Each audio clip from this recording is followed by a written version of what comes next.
Well, this is the whole point about Soros. Who the hell is this guy? He is a if you're talking about the deeper levels of the rabbit hole, he's a gopher, but he's a very influential gopher who serves his masters and gets enormous amounts of wealth as a result of it. There are lots of these people.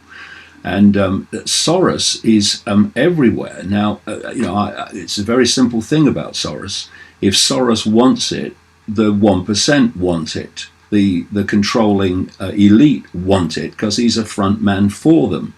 And the last thing they want is the breakup of the European Union, because it's part of this incessant centralization of power, increasingly in the hands of bureaucrats, not even elected people, to dictate to the lives of people all over Europe. Now, the plan, of course, with the EU is not to let countries go, it's to absorb more and more.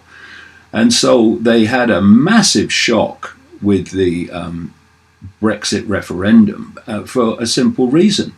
The people of Britain at last had the opportunity to have their voice heard.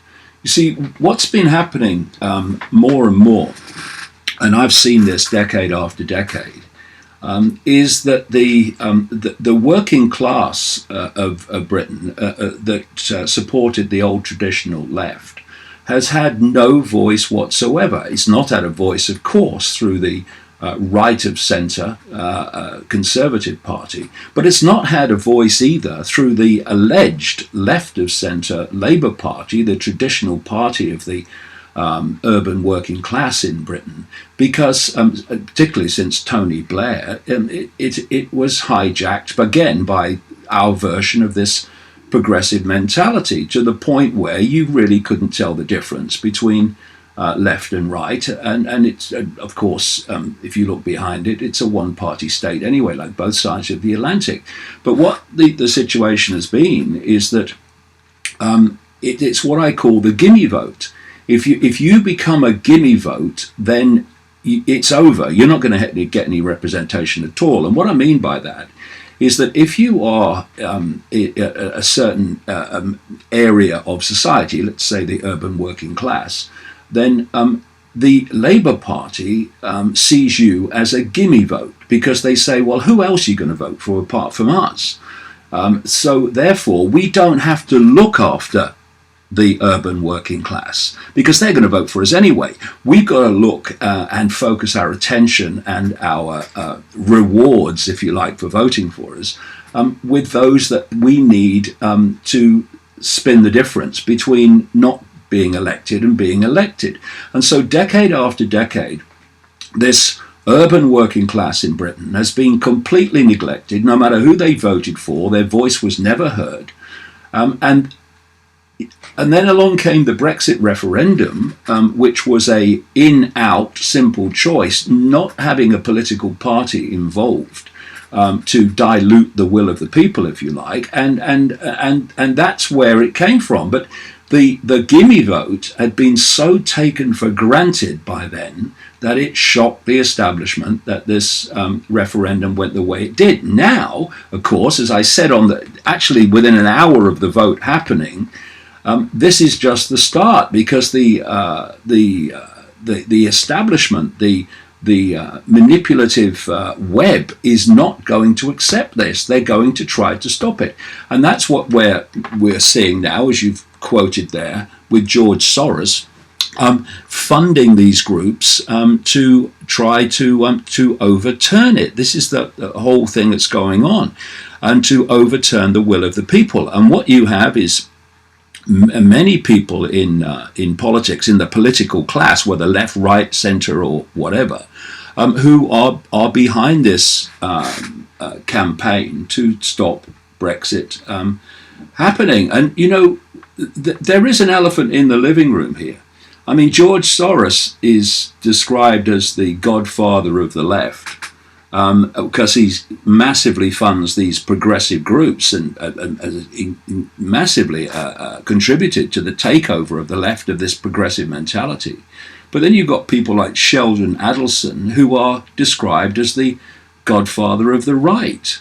these people with vast amounts of money are playing the political system right against left and pushing the world in a particular direction. And the number of people involved at the core, even at the gopher level where the money is handed out, is ridiculously few. But the thing about Orban is that he was re-elected quite recently with a big majority, and that gives him a lot of power within the country to stand up to what is happening, because of course he's under tremendous pressure too from the European Union that want to force quotas on Hungary, and he's resisting that as well, because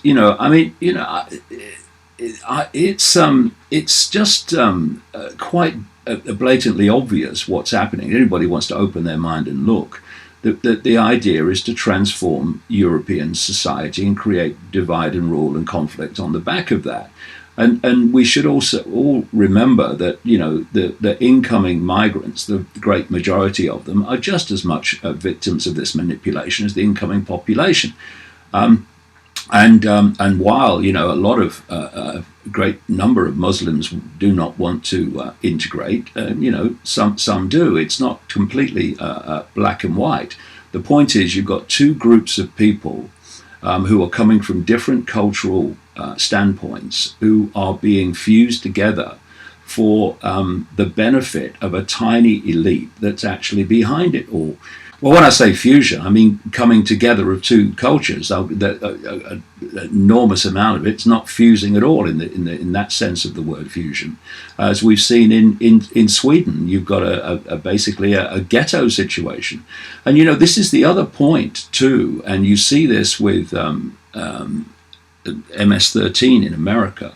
That it's the migrant population that are massively being subjected to the imposition of migrant gangs that are forming in places like Germany and Sweden, criminal gangs.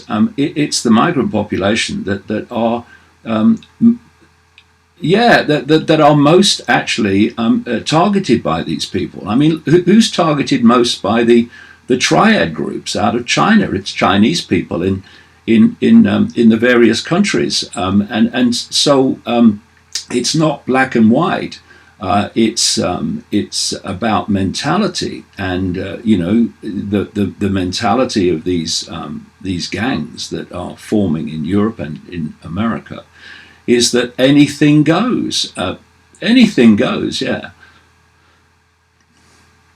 But the other point is this, and this is a reason why the Labour Party in Britain ignored its gimme vote and the wishes of its gimme vote, is because if you're a political party, say the Democrats in America, the Labour Party in Britain, and the migrant vote overwhelmingly goes to you, then the more migration, the more votes you perceive yourself to be going to get. I'm sure this is a major motivation of the Democratic Party in its open border policy.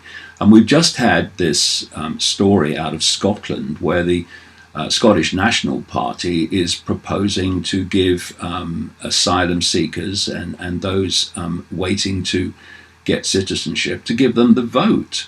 And of course the SNP is doing that on the basis of its perception that they will almost certainly, in the great majority of numbers, vote for the SNP. So there are political motivations in all this as well, even on the party political level, which is nowhere near the real level of where this manipulation is coming from.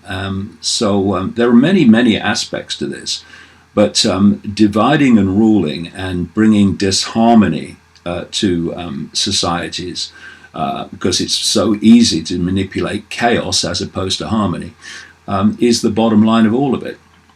You control people by their focus of attention.